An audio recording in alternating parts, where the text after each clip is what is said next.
Good morning, everybody. It is June 3rd, 2022. It is 11:06 a.m. on the East Coast, and I am welcoming you to Tales from the Heart, a podcast from the Hypertrophic Cardiomyopathy Association.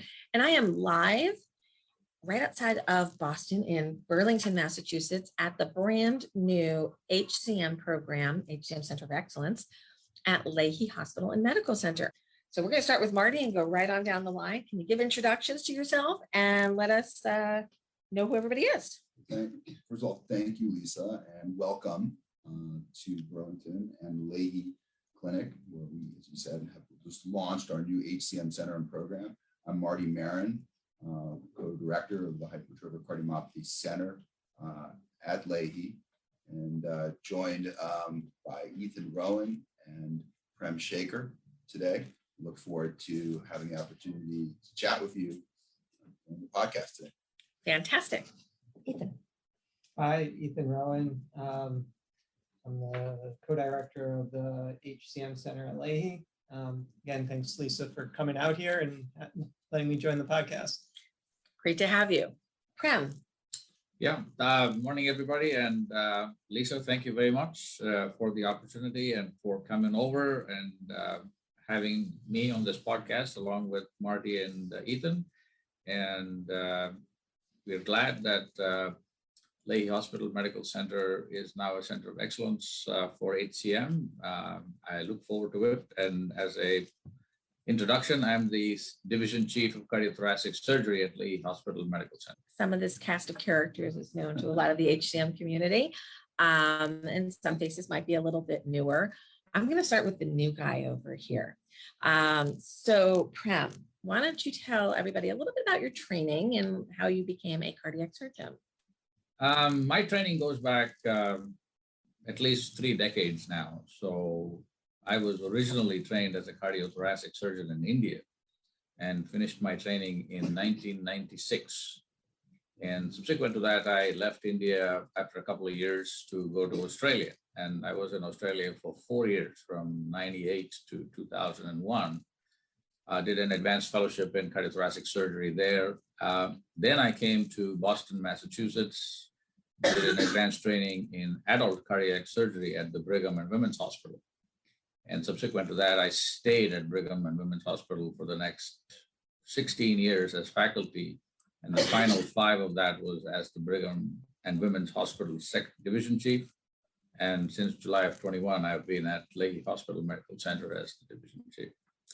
So when did you start becoming interested in hypertrophic cardiomyopathy? I would say about 15 years ago, somewhere in the later part of 2000, say 2007, 2008. That's when I first started doing the myectomy procedures.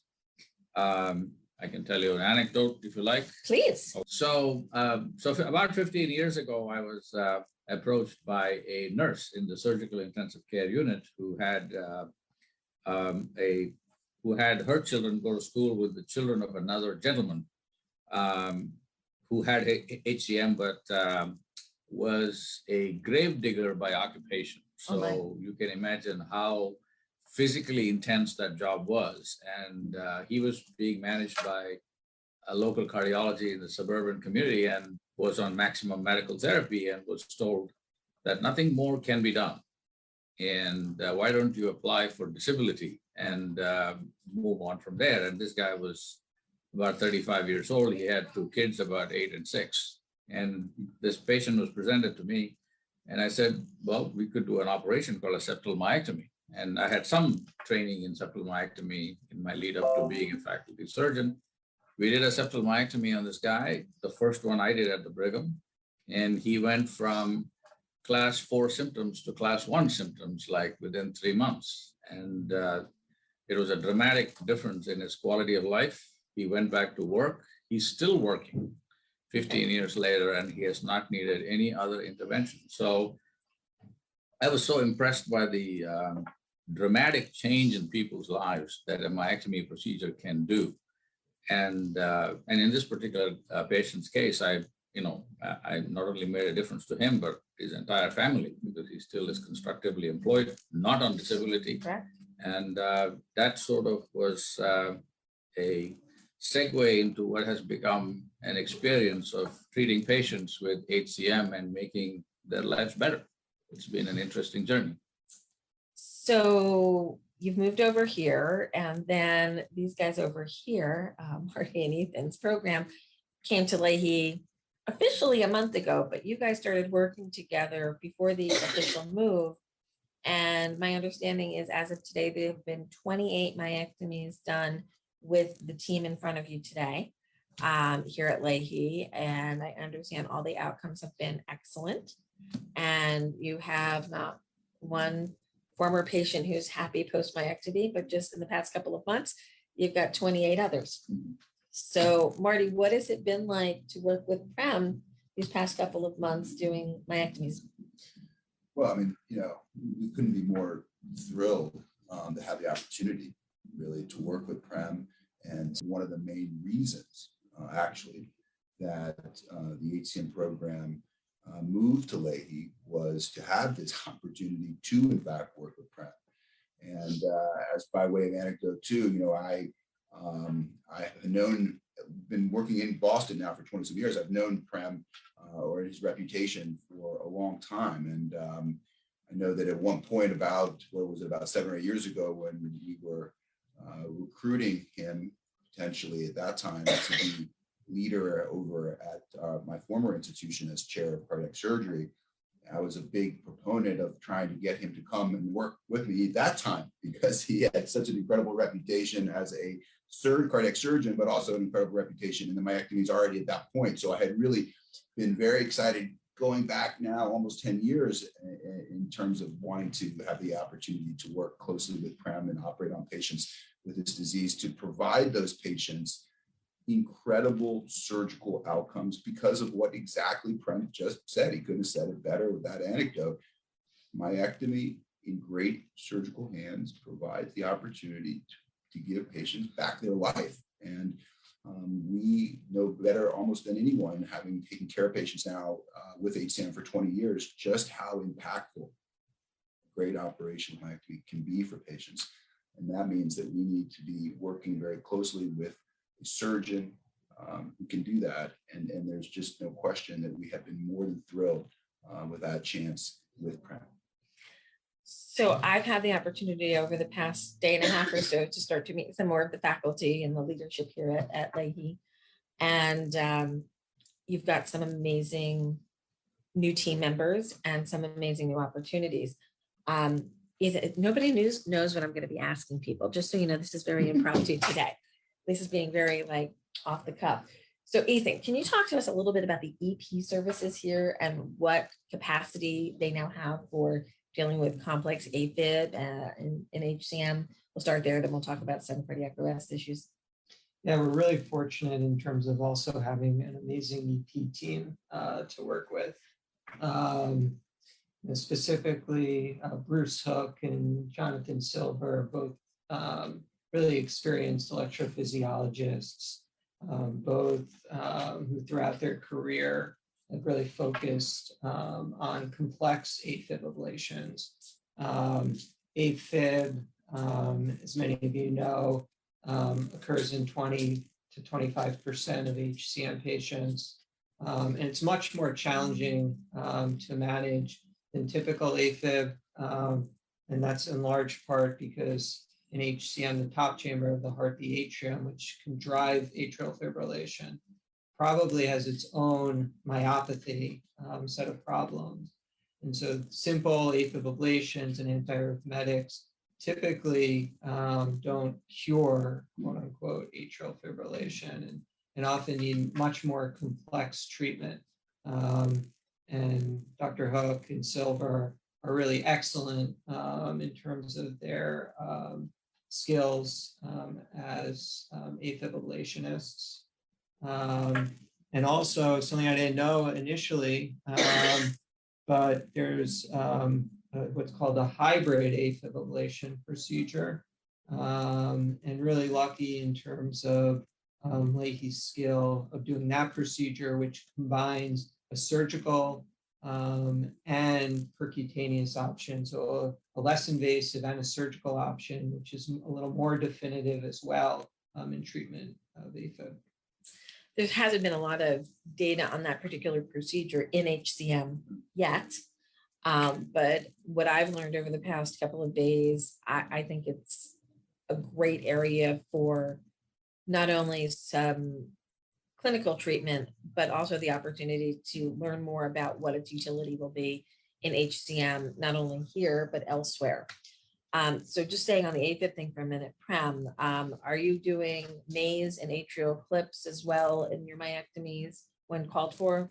Yeah, when patients with HCM have AFib, we do combine the surgical myectomy with a full maze and the removal of the left atrial appendage in order to prevent future stroke risk. So that is routinely done. Marty, what else do we know about the EP department in terms of devices? Well, I mean, we got with the EP department that Ethan was just talking about in terms of Bruce Hook and Jonathan Silver, who are the two lead EPs we're working with, enormous experience, say decades of experience with devices in patients with both HCM and non-HCM heart disease. And so with enormous experience with both the implantation of primary and secondary prevention devices here, including, of course, the newer subcutaneous device as well, which is such an important option for many of our young patients who don't want to be subjected, of course, to the complications long-term of transvenous leak. So we've got a great experience with the sub-Q device here as well. So we're very excited to work closely with that group on all aspects of EP and HCM. And I'll also say, and I think we're going to get to this probably, one of the strengths, another one of the strengths that brought us here was the opportunity to work so closely with EP in under the same roof, essentially. We'll talk a little bit about the center, the structure of the center, physical structure of the center in a minute, but they are working with us and are excited to work with us literally together in clinics seeing patients, so that patients, in other words, don't have to go to different area of the hospital to get their electrophysiology consultation or device interrogation. So it's all going to be literally under one roof. And so we're really excited about that aspect of the program as well. So I'm going to talk a little bit about logistics. So I can see our car from here, and we're in the consult room of the center.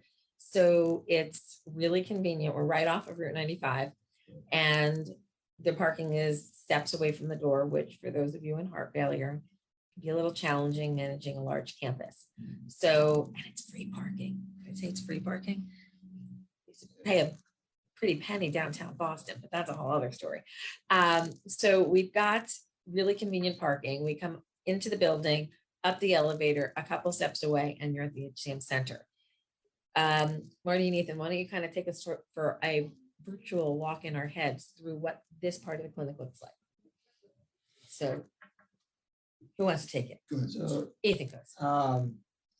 The clinic, I think, is really unique. So in that we have the ability for a lot of the non-invasive tests that we do to be done directly in the clinic. So both echocardiograms as well as stress echocardiograms are done in the clinic itself. We have we're going to have cardiopulmonary exercise tests, a CPET machine as well in the clinic space. Then we have 2 exam rooms, and then this consult room as well. And then as Marty was saying, the electrophysiologists here are also having kind of joint clinics with us. And we have all the device interrogation equipment here in clinic as well. So really can provide comprehensive care for patients on the outpatient setting. And I'll add to that, if I have, Lisa, I think one of the observations that, we've had over many years is that one of the feedbacks that we've gotten consistently over now, again, 20 years was that it was really difficult for patients to come downtown and fight the traffic, a complicated parking lot. It's hard to get into these hospitals downtown. They're very difficult to navigate your way through. it takes a lot out of patients. It takes a lot out of anybody.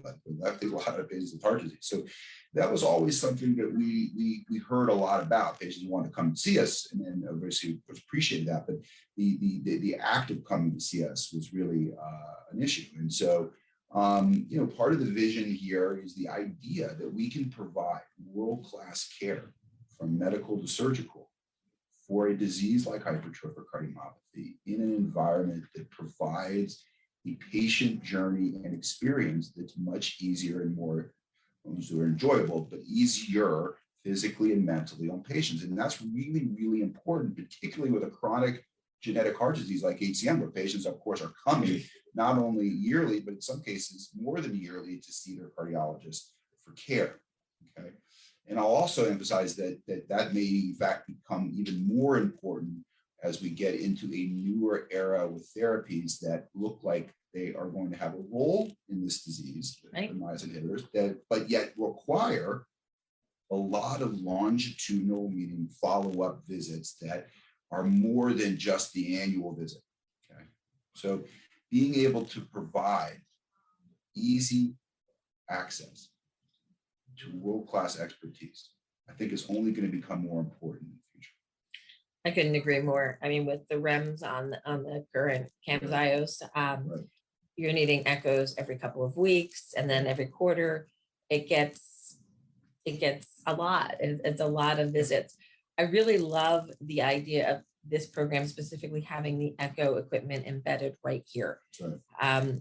I can remember, I've been around to a lot of cardiology programs over my life, and it's always this big walk to go to echo. Yep. And then if you're going to go do a stress test on top of it, so you're exhausted, you're stressed out, and you're moving all over the place to these different tests. Yeah. Now, the only test that's not here for obvious reasons is MRI, and that's in the other building, which is really not that far away. It is a nice light walk if somebody wanted to walk it. It's a little rainy today, and didn't want the hair to get wet, so we drove. But it's not far at all. It's literally 30-second drive, not even. So it's very, very convenient that way. Now, Prem, I was next door to your office today, which is in the other building that's 30 seconds away by car and probably 2 minutes by walking if you wanted to do it. And you're right by the EP department, but EP is coming over here. And will you come over here to consult with patients, or will they go to you?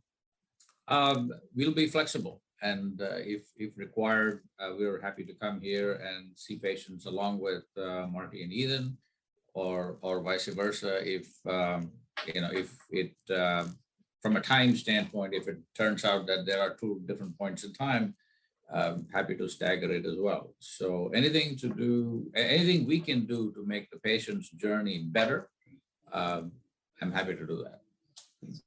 So what's your thoughts? I mean, I think a lot of patients, in my experience, also kind of like seeing the hospital and where they're going to be staying after the myectomy as well. So I think actually my experience has been a lot so far of the 28 patients, they kind of like seeing you in your space and kind of knowing where they're going to be in terms of in the hospital.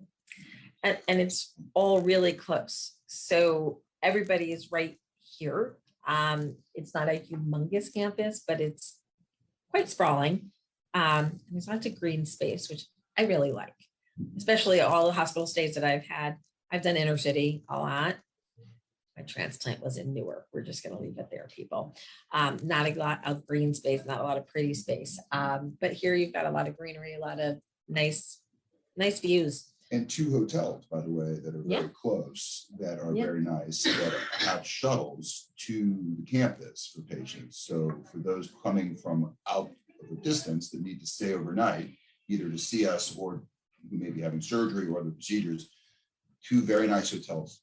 Yeah, we're staying currently in the Marriott, which is literally down the street, like a half a mile. And it had a nice lounge, it had a nice, common area, nice bar, but we weren't drinking. We were just kind of there having dinner. So it was nice. And you guys actually there was an event over there last night for, I guess, the fellows or something. You had some kind of a party over there. We didn't get to go there.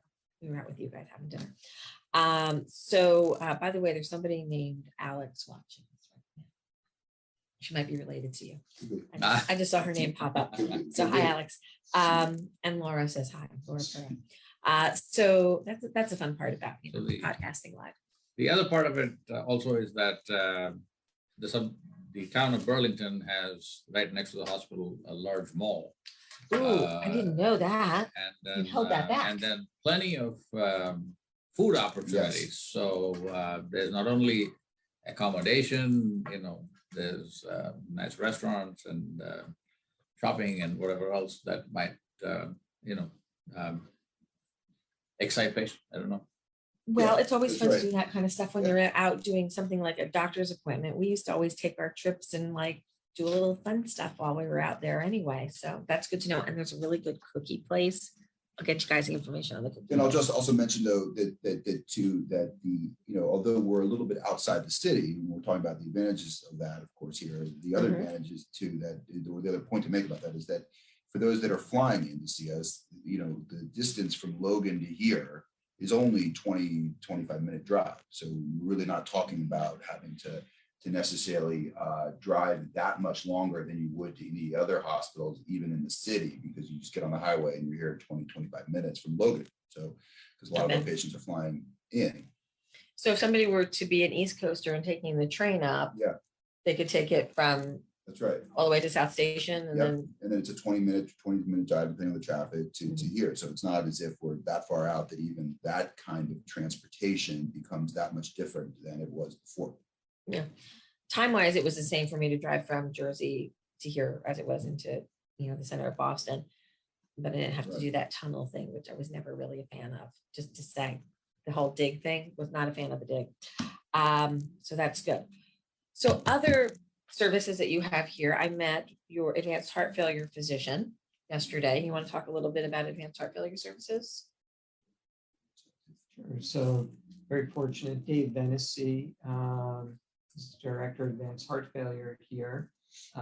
He has a lot of experience. We've known Dave. He used to rotate at the same hospital we were at. I think did he do his fellowship there as well a while ago? Yep. So known him for a long time.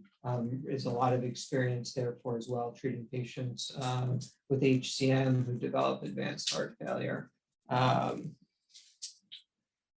And then also just on top of that too, to expand on the issue of the very uncommon but important area of advanced heart failure with transplant. Lahey is part of a big healthcare network in Boston now called Beth Israel Lahey, and the other sister part of this network, Beth Israel, has just acquired the opportunity to advance forward with a transplant program. And so the opportunity to have heart transplant option within the system, so in other words, to still follow our patients until they get transplanted, is here as well. So that option for those that unfortunately need that. Okay, so we've handled surgery, we've handled general HCM management, we've talked about EP, advanced heart failure. I did also meet your interventional cardiologist who will be doing your caths and the alcohol ablations that might be necessary. You want to talk about that service? Yeah, sure. I mean, so the lead interventional cardiologist is Tom Piemonte, who I also have known for a long time. He's a senior interventional cardiologist. He has been practicing for decades in Boston, and he is widely regarded as one of the most well-respected, skilled, thoughtful interventional cardiologists in the city. And he has an incredible reputation with great, and that comes with, of course, great outcomes. And that includes alcohol subablation, which he's been doing as a part of their structural heart disease interventional program for years now. And so Tom Piemonte is going to be leading that effort here in terms of helping to do those procedures and take care of those patients who need the less invasive option of alcohol ablation to relieve heart failure from obstructive HCM. Want to say something? Yeah, if I just along the lines of allied specialties, there's always a concern, when patients come for myectomies about what is the surgical infrastructure around myectomies, right? Please. There's always a concern about anesthesia and other things. So just out of historical note, Lahey Hospital and Medical Center has actually been performing heart surgery for over 4 decades. So heart surgery has existed at Lahey Hospital for a very long time. And at this time, we have a group of anesthesiologists, cardiac trained anesthesiologists who are also trained in echocardiography, who are really world-class. Very good support system with our advanced practitioners, perfusion technologists. I think they're about the most important people in the room next to you, of course. Indeed. Kind of keep your brain awake. Yeah. And then, of course, we have a very beautiful state-of-the-art intensive care unit, and Dr. Zeimert is the chair of surgical critical care. So it's a well-oiled machine equipped to do high-end cardiac surgery, and they have been doing that for a while for those that may not be aware. And additionally, when I moved in July of 21 from the Brigham and Women's to Lahey Hospital, I brought with me my entire team. A very select group of core team members, including the chair of surgical critical care, a few advanced practitioners, and some anesthesiologists and nurses accompanied me over here. So we literally exported, a good team from the Brigham into an already existing good team at Lahey to make it a great team. So what you're telling me is we took the best of one program and the best of another program, and we brought them together to build the Uber program. Yep. Is that what happened here? That is exactly what happened. Okay. You couldn't have said it better. And that was completely unplanned, by the way. So I do want to take a moment to just talk about the importance of the people behind the scenes that you don't get to see every day. And when I say perfusionists are like some of my, I admire them more than most people might think I would, because their technology and their specialty have really helped to improve outcomes from cardiac surgeries across the board. And that fear that people used to have about, I don't want to have open heart surgery, I'm going to end up with all these weird complications, and I'm not going to be oxygenated properly, and my brain isn't going to be my brain after surgery. It's the perfusionists who've made the improvements there. The surgeon's skill is not to be discounted, but if you're not oxygenated, we don't really do well after surgery. So perfusion technology and having all of those, the techs and the PAs and everybody who knows how to do what they do in that OR, critically important. So much so that when I went in for my heart transplant, I don't know who knows the story or not, they went, do you want anything before you go in for surgery, Lisa? And I'm like, no. They're like, you don't want any, you don't want to go to sleep now? I'm like, nope, I want to stay awake. They're like, why? I'm like, I need to say hi to everybody. So I go into the OR and the perfusionists are in their corner and everybody's running around. I'm like, everybody stop. And they all just kind of looked at me like, what? I'm like, I just want to say thank you. I hope everybody had their coffee, and I want you to have a great day, play good music, have good vibes, and thank you. And they all looked at each other and they're like, nobody's ever done that before. So if you're going to surgery, just say hi to everybody before you go to sleep. Makes you feel a little bit better. And I woke up and that was 5.5 years ago, and it worked. So it can work that way. Well, I just want to say though that what Prem just said about he's done an incredible job of bringing us. He said together a group of people to make a great program even better over the last 1.5 years. That's translated into what we have heard from patients who've had surgery. Lisa, I mean, we've had patients comment already just how great the experience was of the post-op care, which is obviously so critical. We talked about what happens intraoperatively in the operating room, but also obviously the 5 or 6 days post-operative is obviously critical to it. The experience that patients have had because of the team behind Prem has been invaluable. In fact, as just one anecdote, I mean, one of these patients that we operated on came from Hawaii to get operated on here. Really? Yeah, from Hawaii.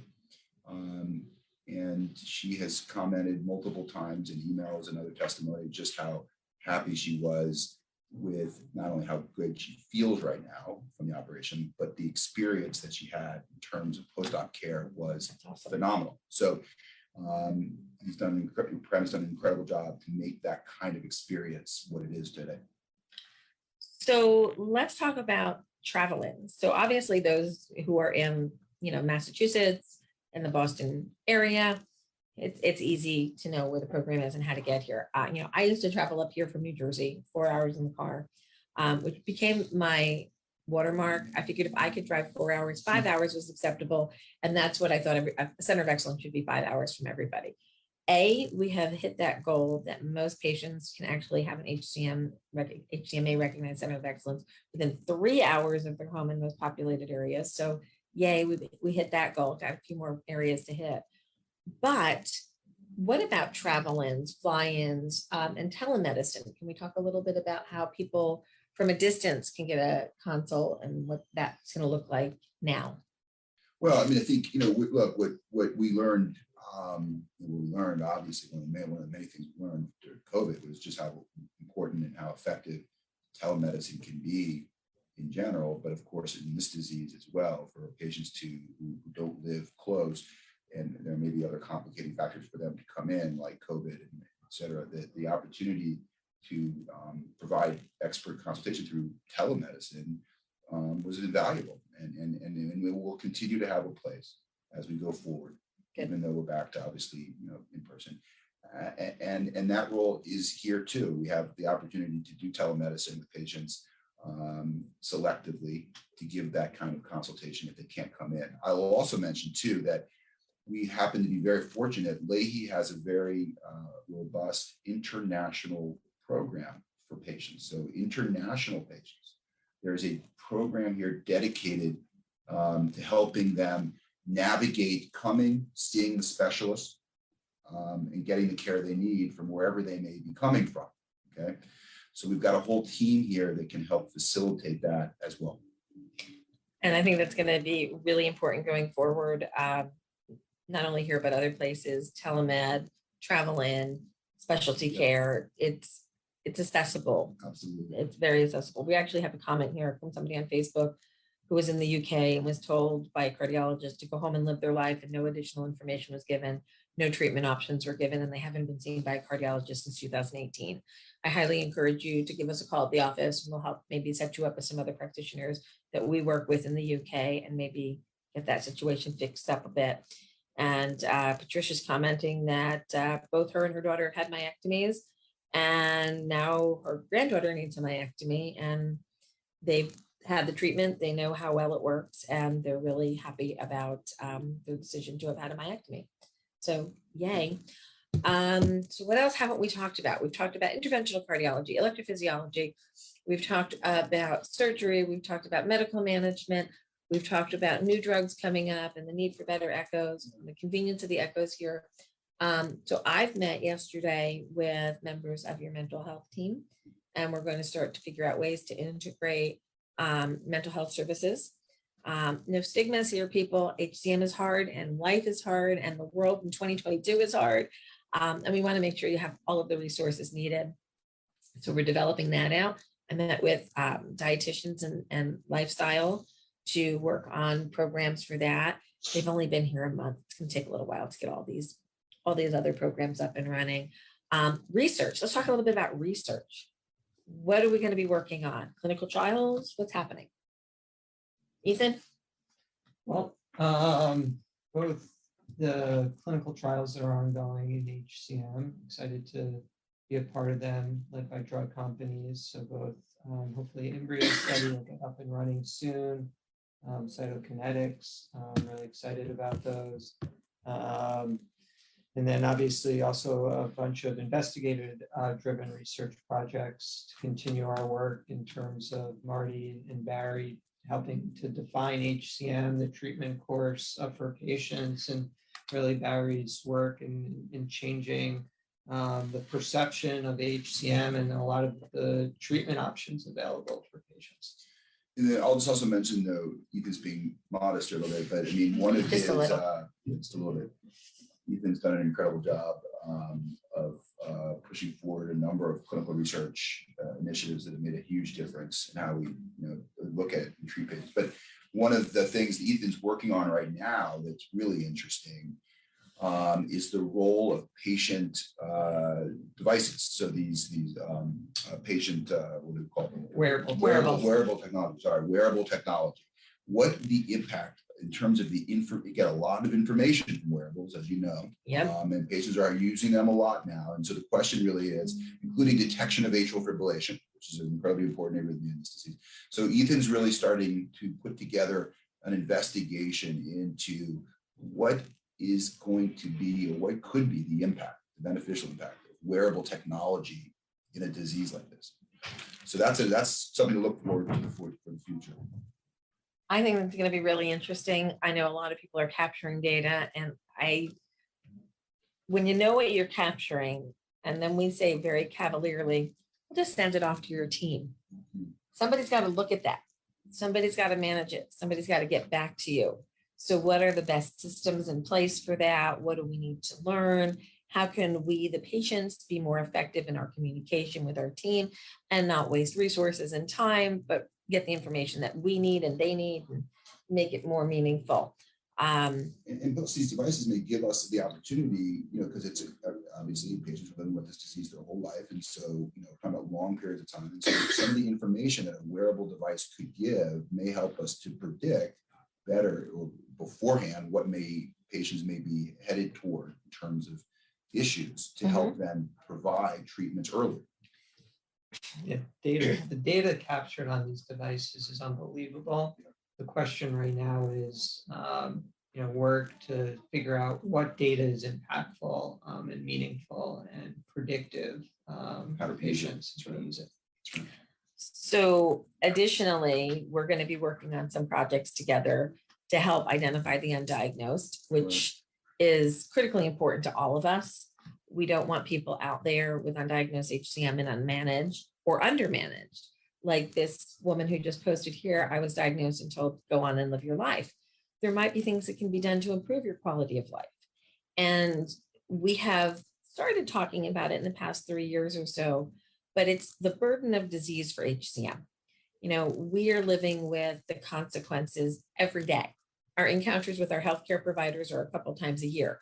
So how do we make sure that we're living the best lives possible and not missing opportunities for surgeries and interventions and medications that can actually help us live more productively and thereby help our mental health and our financial health and our ability to work and be part of our families the way we want to be.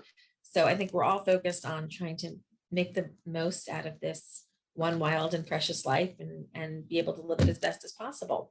Prem, we have a question from somebody that was here this week.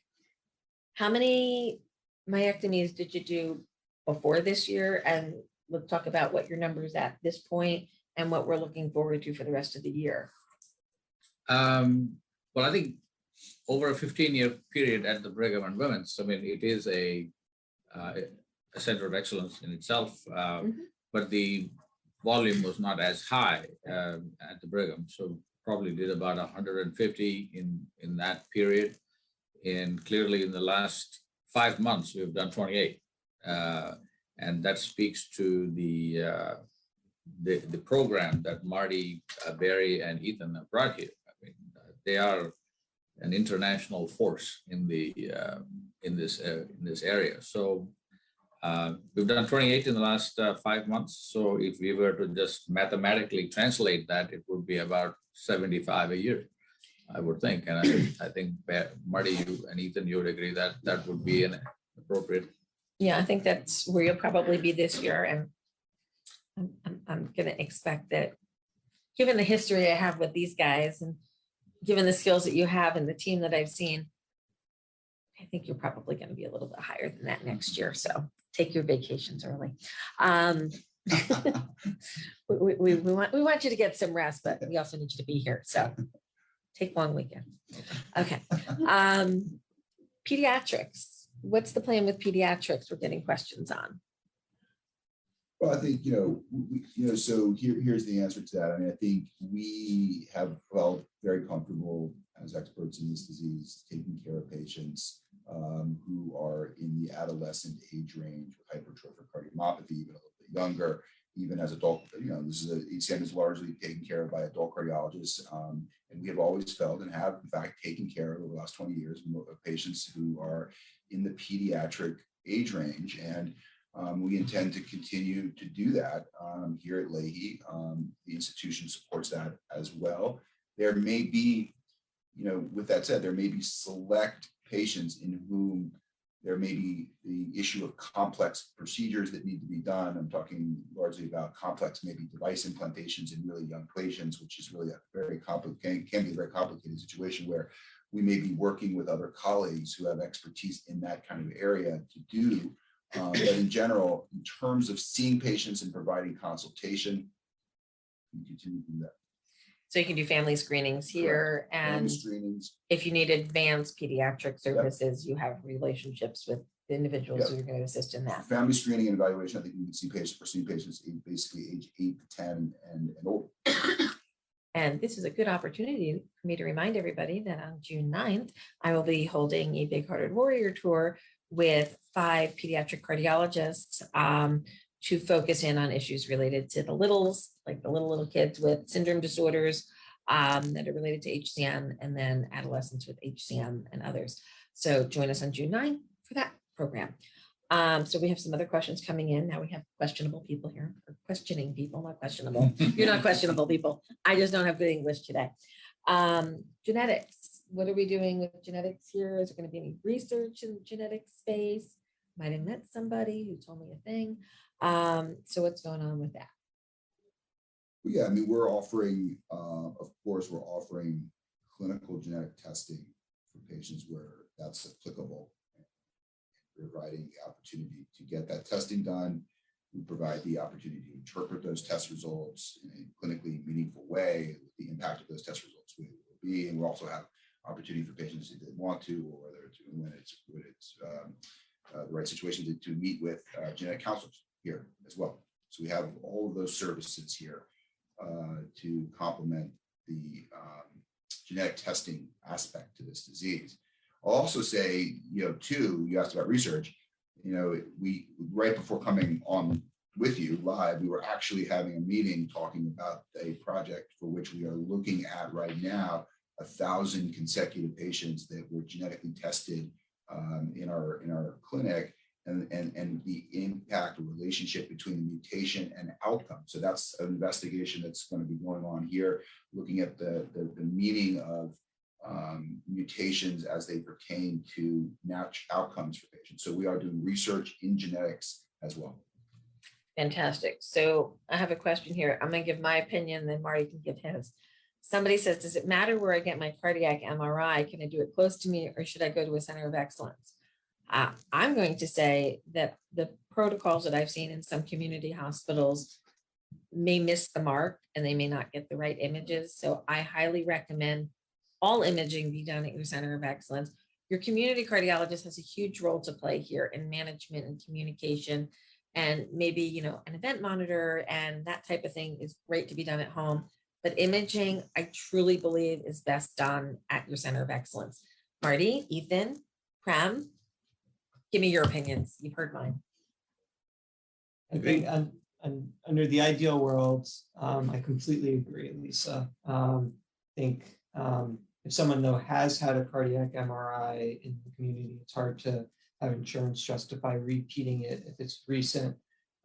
We obviously will then take a look at the MRI, make sure we have all the data from it that we really need to make sure we're caring for the patient appropriately. And then in the circumstance where it's not comprehensive study, we'll then repeat it if needed. Prem, Marty, agree? Agree. Agree. Okay, I'm going to take a moment to take a dive into MRI, into something that I recently came across. So during a navigation call, somebody was asking about, device decisions, and their local cardiologist did an MRI and it came out at 28% scar burden. And that's quite high. And I said, why don't you have somebody else reread this? Because Spidey sense isn't working for me here. And if it were me, I'd want to know if it's really 28% or not. So we had somebody else read it and they came back with 6%, not 26%, 6%. So 28 to 6%. Marty, could you please help me understand how there could be such a great variety in understanding what scar is and isn't on an MRI?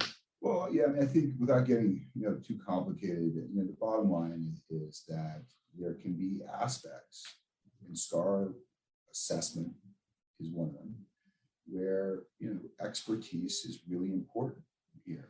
The judgment and expertise of clinical experts is really, really important to be able to get the most reliable information that we can, because these are kind of complicated tests sometimes. They're specialty tests for specialty disease. And I think, for that reason, there's no question, and this has been your message all along, that is why care for hypertrophic cardiomyopathy really should, in large part, be these questions be evaluated at least once for patients at an HCM center of expertise. Because that's where the expertise will be concentrated. Of course, that doesn't mean we're obviously the HCM centers are working with the referring cardiologists. It's a team approach. But when we're talking about doing and interpreting a lot of the kind of testing for this disease, a lot of that's really most reliably done at centers of expertise, and SCAR assessment is one of those. I'm going to put a last call for questions out to our Facebook watchers. And if you're listening to the podcast while you're hiking, walking, doing whatever, you can always come back and revisit us and go to our social media channels, and you can pick this up at a later date. If you're listening and you want to see who's talking to you, you can come to Facebook or YouTube and watch it there. So as I'm waiting for any other questions, any last thoughts or anything you guys want to share that I didn't bring up about the new program? Say three things. Well, one is, it's an honor and privilege for us to have a program such as the one led by Barry, Marty, and Ethan to come and work with us at Lahey. I mean, like I said earlier, they're an internationally recognized force in this disease, and it's such a great honor for me and the institution that they chose to come work with us, and we're looking forward to a long journey ahead, providing great care to patients with this condition. Secondly, we're again honored and privileged to have you here, Lisa, on behalf as the founder of the HCM Academy. And okay, I'm not the founder of HCM Academy, No? HCMA. It's, But okay. HCM Academy, that's a whole other program. We Okay. can talk about that later. Misspoke. Sorry. That's okay. It's another A. But the fact that you're here and we greatly appreciate your stamp of approval of this program, and it goes a long way in making this program even better. So thank you for coming. Thank you for involving me in this podcast that you regularly do. And finally, from a very personal standpoint, I'd like to say that doing septal myectomy or extended septal myectomies or other versions of disease, surgical corrections for this condition is one of the most elegant operations in heart surgery. It is probably the most elegant operation in heart surgery. It is a very good anatomical and physiological exercise that has almost immediate and demonstrable effectiveness in the operating room itself. We can tell that this patient is going to do really well even before they wake up.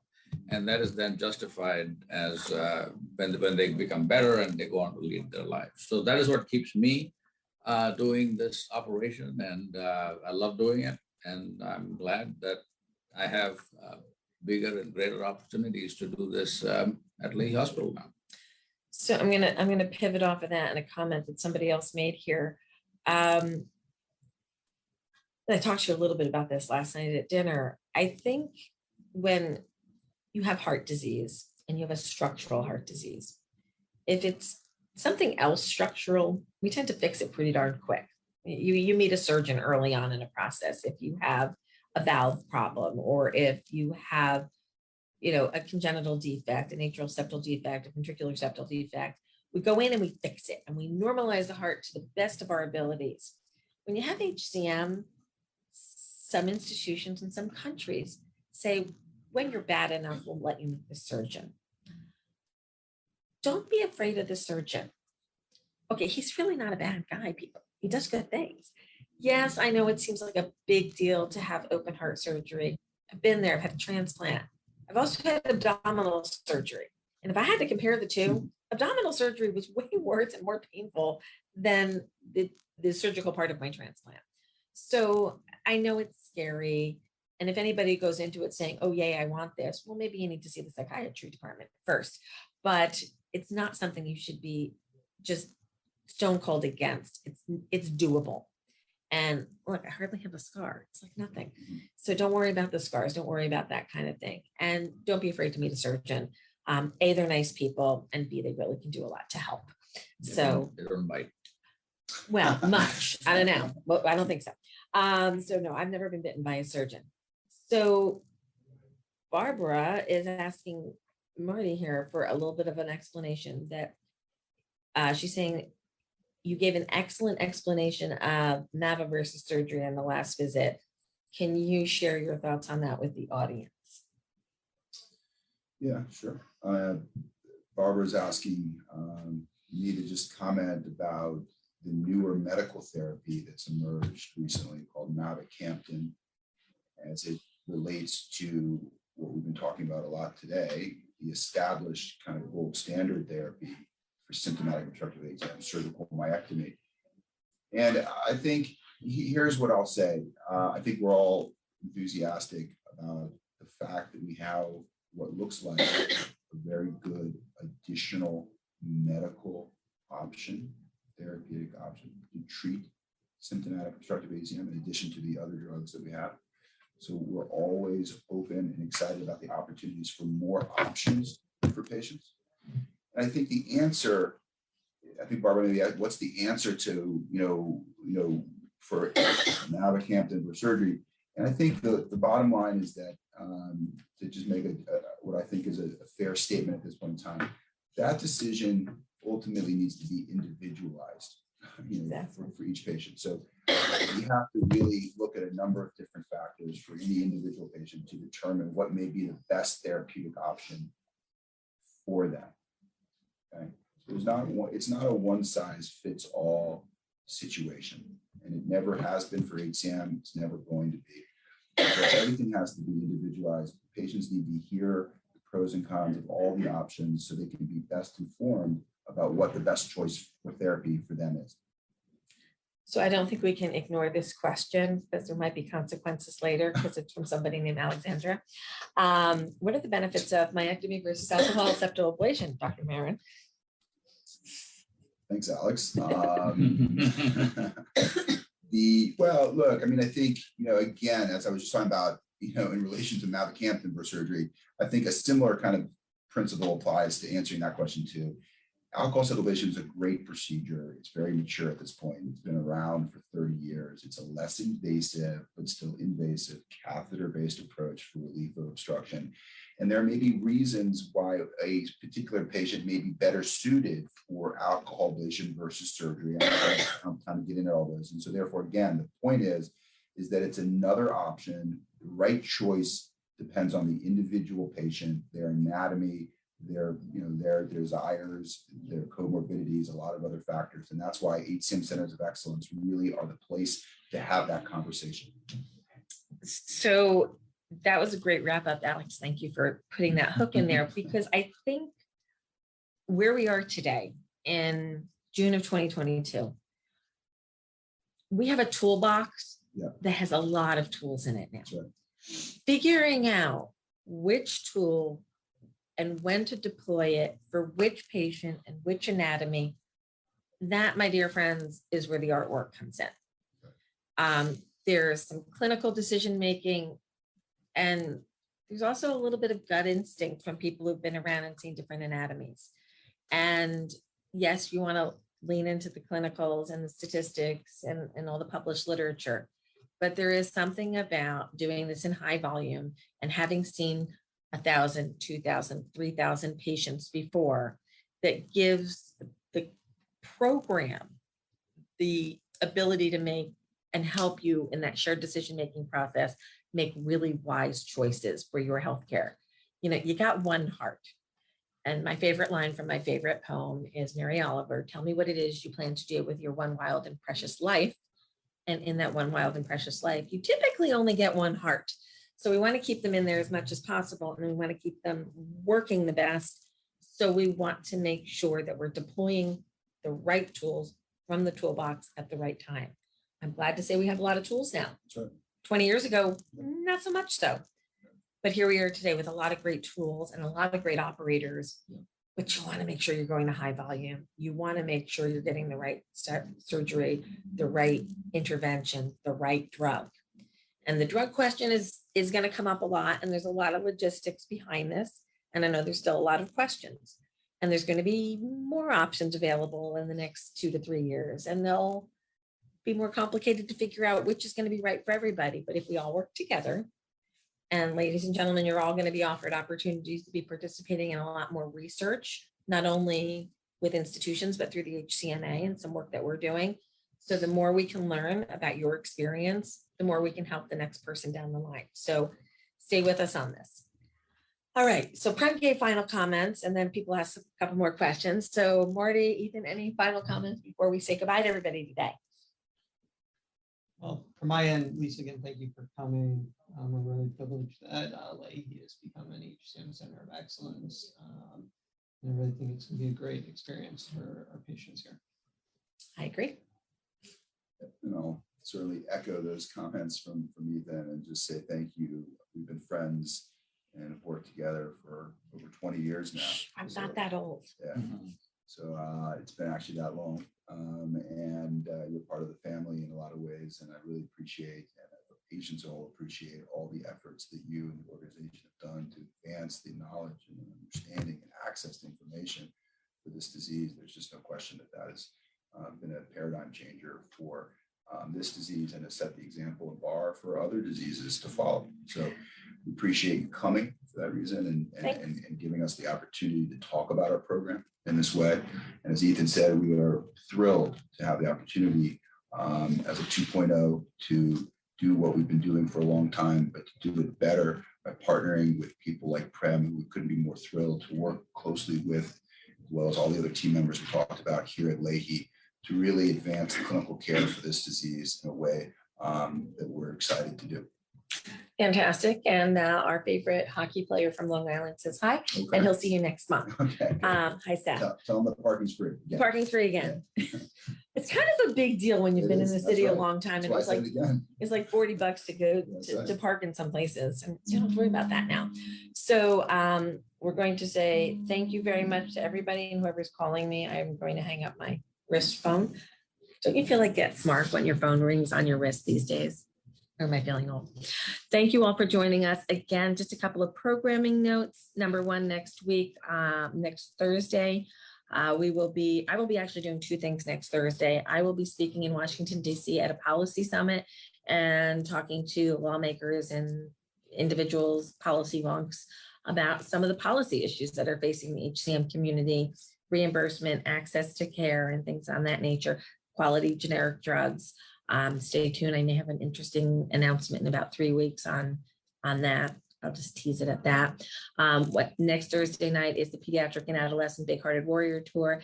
And then the next week, I get to see one of my other favorite people on the planet, and that is Dr. Bill Roberts down in Texas, where we will be doing live anatomy with HCM hearts from donor transplant recipients.